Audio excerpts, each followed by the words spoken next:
32 likes pour la vidéo avec Ray. Ensuite, vous avez été plus de 40 à avoir liké la vidéo sur Erwin. Et là, vous avez vraiment explosé les compteurs avec plus de 200 likes sur la vidéo concernant Katakuri. Depuis que j'ai commencé ce nouveau concept, je constate que l'on bat des records jour après jour. Et ça, c'est grâce à vous. En tout cas, merci vraiment beaucoup pour votre soutien, et je parle sincèrement, ça m'encourage vraiment à vous sortir des vidéos tous les jours. Bien sûr, je compte encore sur vous pour battre un nouveau record, et comme je le dis à chaque fois, je compte vraiment sur vous pour liker un maximum cette vidéo, ça prend même pas une seconde et c'est vraiment important pour moi. On va dire que si on arrive à faire plus de 200 likes en moins de 24 heures, eh bien je vous sortirai demain encore une autre vidéo sur Kaido, et donc je compte sur vous. Je tiens aussi à signaler que les informations que vous allez retrouver lors de cette vidéo ne sont pas de moi, dans le sens où je ne fais qu'imager en vidéo des informations déjà existantes. Je vais bien sûr vous mettre la source en description. En tout cas, j'ai un peu fait le tour de ce que j'avais à vous dire, et donc si vous êtes prêts la famille, c'est parti. Numéro 1. Kaido semble être fortement inspiré par Oni de la mythologie japonaise.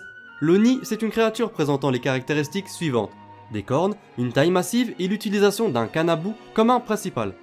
Numéro 2. Kaido a des allures d'homme préhistorique, car il a une chevelure assez épaisse, une arme primitive, et il est aussi à moitié habillé. Ce côté est renforcé par certains membres de l'équipage, comme King et Jack, qui sont eux aussi des Zoan antiques. Numéro 3. Le nom de Kaido peut être basé sur la liqueur japonaise, et ironiquement, Kaido est un grand consommateur d'alcool. Numéro 4. La vraie apparence de Kaido, tout comme Charlotte Linlin, diffère considérablement de la description de celui donné par Monkey D. Garp. Contrairement à sa silhouette initiale, il ne possède pas un large visage ou un nez en forme de bec pointu.